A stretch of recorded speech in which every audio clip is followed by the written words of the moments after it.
Good morning. This video is intended to give you a short introduction in creating an ePortfolio for your participation in the Excellence in Teaching and Learning program at Red Deer College. To create an ePortfolio involves two steps. We are using Google Sites, though you are free to use a different ePortfolio site if you prefer. In order for Google Sites to function properly, you will need to integrate Google Drive and Google Sites. This involves two steps. First, you must have your Google account. Once you have created your Google account, you can log into Google and you're ready to begin. The first step is to go to Google Drive and create a new folder that you will use for your Google site. So create a folder and call it something like ePortfolio. Once that folder is created, and you can see I have an ePortfolio folder here, you need to share that folder. By default, this folder is set to private, and you are the only person who can access and read the documents contained in it. If you right-click on it, you can share the folder, and we would recommend that you share it with your ETaL or ETaL facilitators. They will give you their Gmail addresses and you can share it with them directly so that they can read your documents.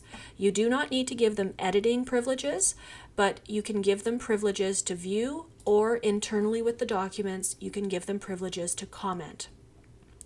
Once you have set up your folder so that it is shareable, you will see the icon on it with the little person indicating that you've shared it with someone else. Once that is set up, you can create subfolders if you wish, or you can create documents directly in that folder. All items internal to that folder will have the same sharing settings. This will make it so that any document that you link or embed in your ePortfolio will be accessible when you submit your ePortfolio link through Blackboard. Once you've set up your portfolio folder in Google Drive, you can then set up your Google site.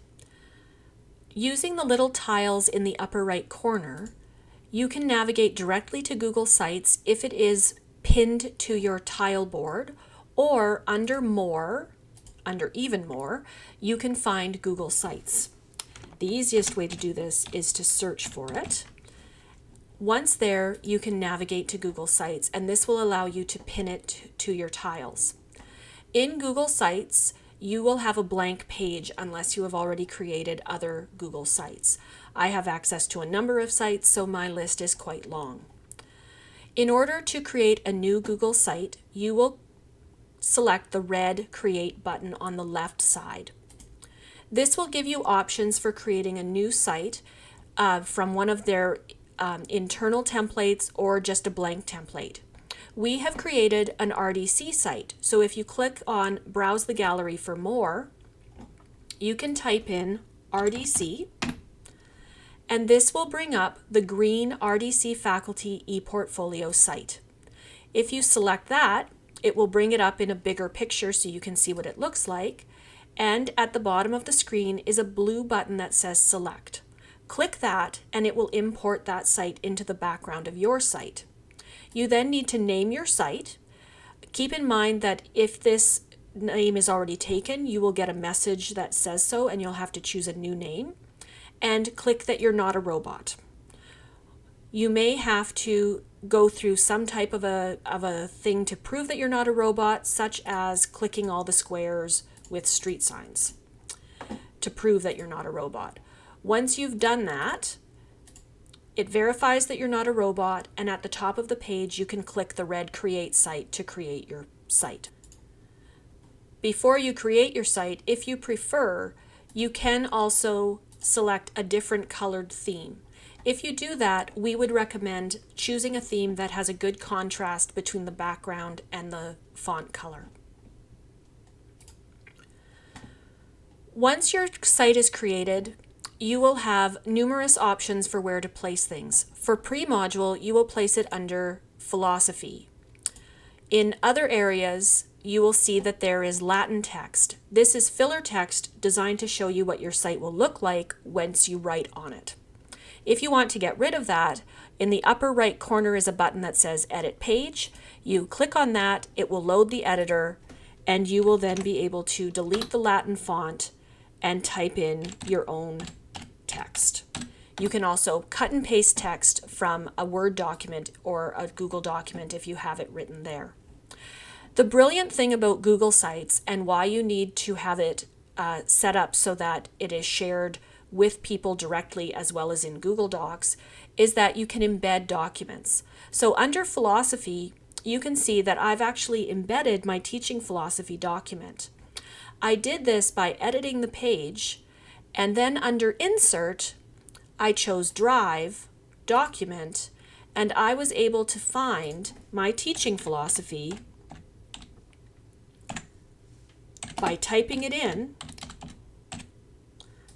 and I can then save that document and embed it directly into the website page so that it is readable. Remember that in Google Sites, you absolutely have to press Save. In the upper right-hand corner, there's a button that says Save, and unlike Google Documents, which saves automatically, Google Sites, you have to click Save. The last thing you need to do in your Google site, or the first thing, is share it directly with your facilitators. So just like you shared your ePortfolio folder in Google Drive, you have to share your ePortfolio site as well. To do this, you click on the right-hand blue Share button. By default, that will have a little globe and you will see that it is shared as public on the web. So when you first create your Google site, it is public and anybody on the web will be able to see it. So it will have an icon that looks like this in the top right-hand corner, a little world, and when you hover over it, it says public on the web. You are free to leave it as public on the web, but we would recommend that you not do that and that you change it so that either anyone with the link can view it. This means that people don't have to sign in, and as Google Sites aren't indexed the same way other websites are, it makes it hard for people to find it. Or we would recommend that you turn it off, and then you can share it with specific people by email.